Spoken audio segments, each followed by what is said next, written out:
कि जिस प्रकार से ओबीसी का आरक्षण छीन करके कर्नाटक के अंदर मुस्लिमों को देने का काम किया गया है, यह ओबीसी के अधिकारों में डाका डालने का प्रयास है।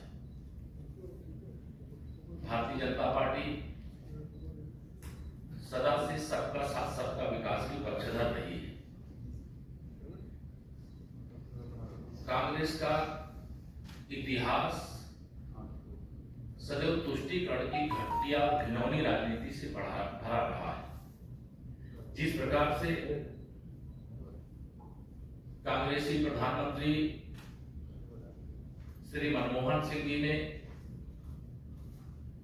अपनी जो नेशनल काउंसिल की जो बैठक 9 दिसंबर 2006 को संपन्न हुई थी, उस बैठक में कहा था कि देश के संसाधनों पर पहला हक मुसलमानों का है। यह भारत के संविधान के विरुद्ध था।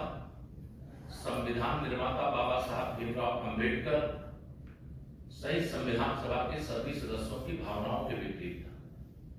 कांग्रेस की यह जहरीली मानसिकता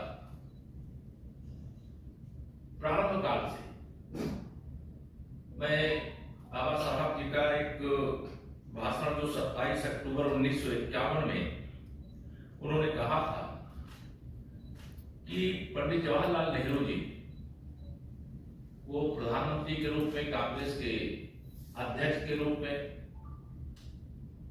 उन्होंने कभी दलितों की बात नहीं की।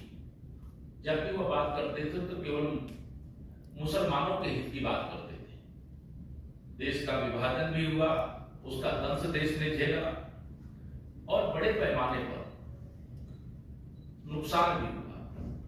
और जो भारतीय जनता पार्टी की ओर से यह आरोप है कि देश के संसाधनों पर पहला हक मुसलमानों का है, यह प्रधानमंत्री के रूप में मनमोहन सिंह जी ने एक बार नहीं, दूसरी बार भी मुंबई की एक प्रेस कॉन्फ्रेंस में उन्होंने इस बात को दोहराया भी था कि इस देश के जो संसाधन है उस पर पहला हक मुसलमानों का है। कांग्रेस के ही द्वारा कर्नाटक के अंदर मंडल आयोग की सिफारिश जो आई थी, उस सिफारिश के अनुसार जिन मुस्लिम समाज के लोगों को उस सूची में शामिल नहीं किया गया था, उनको भी आरक्षण देने का फैसला कांग्रेस की कर्नाटक सरकार ने किया है। कर्नाटक के अंदर जो ओबीसी का आरक्षण छीन करके मुस्लिमों को देने की शुरुआत है, यह कर्नाटक मॉडल कांग्रेस और उनके युवराज श्री राहुल गांधी पूरे देश में लागू करने के लिए जो अपना घोषणा पत्र लेकर के आए, उस घोषणा पत्र से भी स्पष्टता है कि उनका लक्ष्य इस देश के अंदर जो ओबीसी है, एससी है, एसटी है, उसके अधिकारों पे डाका डालना और घुसपैठियों को, जिसे वह अपना वोट बैंक मानते हैं, उसको सौंप देना, इस खतरनाक सोच के खिलाफ आज मैं कहना चाहता हूं कि कांग्रेस जो अभी आईसीयू में पड़ी हुई है, जो श्री राहुल गांधी जी कहते हैं कि हम देश का एक्सरे कराएंगे और एक्सरे करा करके देश के जो भी संसाधन है, देश की जो संपत्ति है, देश की जो पूंजी है, उसे किसे सौंपेंगे। यहां हमारा ओबीसी हो, एससी हो, एसटी हो, उसके पास संसाधन नहीं है, बहुत उसकी सीमित शक्तियां हैं, बहुत सीमित साधन है, लेकिन कुछ ना कुछ है। लेकिन जो घुसपैठिए हैं उनके पास यहाँ पर कुछ नहीं, और वह जिस प्रकार की साजिश कर रहे हैं, उस साजिश से ये पता चलता है कि कांग्रेस ओबीसी का जो हिस्सा है उसको छीन करके वो मुस्लिमों को देना चाहती है, एससी एसटी के अधिकारों को लूटना चाहती है, उस पर डाका डालना चाहती है। जिस कांग्रेस पार्टी को एक गरीब माँ बाप का बेटा, एक पिछड़े वर्ग से आने वाले प्रधानमंत्री श्री नरेंद्र मोदी जी, जिन्होंने आजादी के बाद सबसे अच्छा काम किया, जिन्होंने सबका साथ सबका विकास किया, जिन्होंने देश में 25 करोड़ लोगों को गरीबी रेखा से बाहर निकालने का काम किया, उनको आप 10 साल सहन नहीं कर पा रहे। हजारों नहीं, मैं कहूं कि लाखों गालियां और अपमान भरे शब्दों का प्रयोग कांग्रेस के छोटे से लेकर के बड़े नेता तक मेरे प्रधानमंत्री श्री नरेंद्र मोदी जी के प्रति किया है। प्रधानमंत्री श्री नरेंद्र मोदी जी के प्रति अपमान भरे शब्द इसलिए प्रयोग किए जाते हैं क्योंकि वह ओबीसी वर्ग से आते हैं, वो एक गरीब माँ बाप के बेटे हैं। उन्होंने देश को एक अच्छा शासन देने का काम किया है। देश में 25 करोड़ से अधिक लोगों को गरीबी रेखा के बाहर निकालने का काम किया है। देश से भ्रष्टाचार को खत्म करने का काम किया है। इन्होंने अपना जो इस बार का घोषणा पत्र है, उस घोषणा पत्र में स्पष्ट कहा है इस देश में कांग्रेस के घोषणा पत्र के अनुसार अगर उन्हें अवसर मिलेगा तो वो बहुसंख्यकवाद को समाप्त करने का काम करेगी। ये बहुसंख्यक कौन है इस देश में? बहुसंख्यक इस देश के अंदर अगर कोई है तो वो ओबीसी है, वो एससी है, वो एसटी है।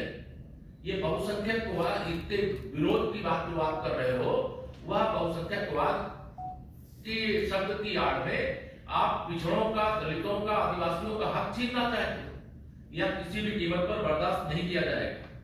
कांग्रेस की इन्हीं साजिशों की सजा 70 साल तक जम्मू कश्मीर के लोगों ने भुगता।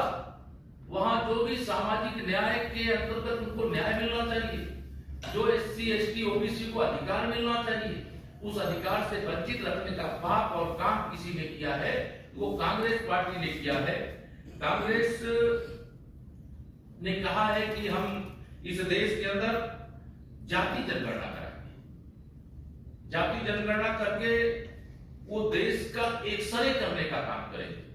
मैं कांग्रेस के नेताओं, इंडी गठबंधन के नेताओं और श्री राहुल गांधी जी ये कहना चाहता हूं, तुम एक्सरे कराने की बात कर रहे हो। इस देश का ओबीसी, एससी, एसटी तुम्हारे इस साजिश का एमआरआई कर रहा है।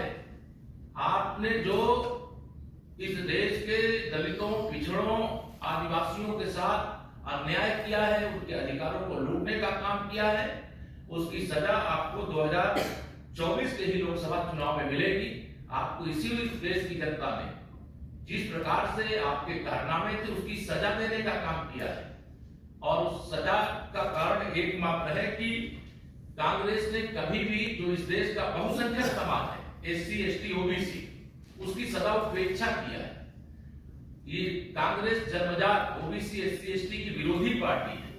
और इसलिए मैं आज यहाँ पर यह कहना चाहता हूं कि 2024 के इस लोकसभा चुनाव का जो हिडन एजेंडा है कांग्रेस का, वह एकमात्र है कि किसी भी प्रकार से सत्ता हथिया लो और ओबीसी, एससी, एसटी का अधिकार छीन करके मुसलमानों को सौंप दो, जिससे कि उनका वोट बैंक सदा के लिए मजबूत हो जाए।